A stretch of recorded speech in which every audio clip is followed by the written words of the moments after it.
ভগবান দৈবকীকে বললেন, পূর্বজন্মে তোমার নাম ছিল পৃষ্ণি, আর বসুদেব ছিলেন সুতমা নামক প্রজাপতি। তোমরা উভয়ে আমাকে পুত্ররূপে পাওয়ার জন্য কঠোর তপস্যা করেছিলে। আমি প্রসন্ন হয়ে তোমাদের সামনে প্রকটিত হলে তোমরা দুজনেই আমাকে পুত্ররূপে পাওয়ার জন্য বর প্রার্থনা করেছিলে। আমি প্রথম জন্মে পৃষ্ণি গর্ভের নামে তোমার পুত্র হয়েছিলাম।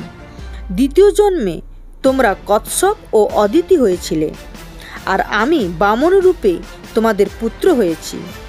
দৈবকী, এবার আমি আবার তোমার গর্ভে অবতার হয়ে এসে আমার কথার সত্যতা প্রমাণ করলাম। তোমাদের আমার আগের অবতারের কথা স্মরণ করবার জন্যই তোমাদের সামনে আমি এই রূপে প্রকটিত হয়েছি।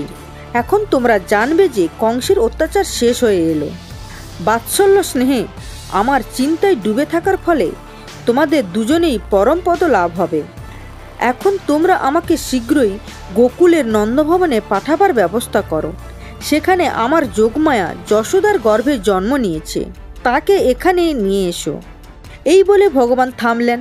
তারপর তিনি মা বাবার সামনে এক সাধারণ শিশুরূপ ধারণ করলেন। বসুদেব ভগবানের আদেশে তাকে গোকুলে পৌঁছাবার কথা ভাবলেন। সেই সময় যোগমায়ার প্রভাবে মথুরার সমস্ত পুরবাসী এবং দ্বারপালগণ গভীর নিদ্রায় অচেতন হয়েছিল। কারাগারের সমস্ত দরজা বন্ধ ছিল, তাতে লোহার শিকল ও মজবুত তালা লাগানো ছিল, তাই বাইরে যাওয়ার কঠিন ছিল। কিন্তু বসুদেব শিশুকে নিয়ে যেই এগোলেন, অমনি সকল দরজা আপনি খুলে যেতে লাগলো। তালা খুলে পড়ে গেল। বসুদেবের হাতকড়ি ও পায়ের বেড়ি খুলে পড়ল। যে প্রভুর নাম স্মরণ করলে সমস্ত সংসার বন্ধন মুক্ত হয়, সেখানে হাতকড়ি, বেড়ি আর তালার কি কথা। সেই সময় মেঘ গর্জন করতে করতে বৃষ্টি, তাই শেষনাগ ভগবান মাথার উপর তার ফোনা দিয়ে ঢেকে বসুদেবের পিছনে চলতে থাকলেন। বর্ষাকাল, যমুনার জলও বিস্তার লাভ করছিল।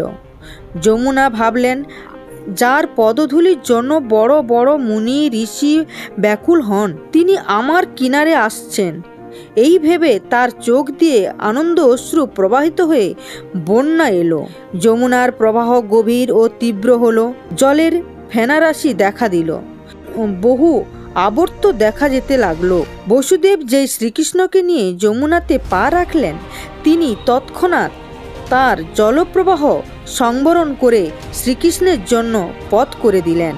কোথাও হাঁটু পর্যন্ত, কোথাও বা কোমর পর্যন্ত জল ছিল। বসুদেব গোকুলের নন্দগৃহে গিয়ে দেখলেন সকলেই অচেতন হয়ে নিদ্রামগ্ন।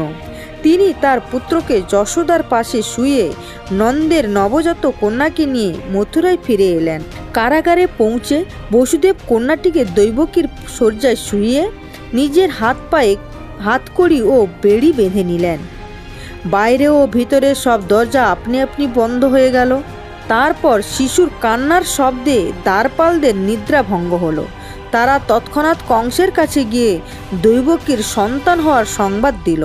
কংস অত্যন্ত ব্যাকুল হয়ে সেই সংবাদেরই প্রতীক্ষা করছিলেন। তিনি তাড়াতাড়ি গাত্রোত্থান করে উন্মুক্ত তরবারি হাতে কারাগারের দিকে ধাবিত হলেন। আজ এই পর্যন্ত, আবার দেখা হবে পরের পর্বে। ধন্যবাদ।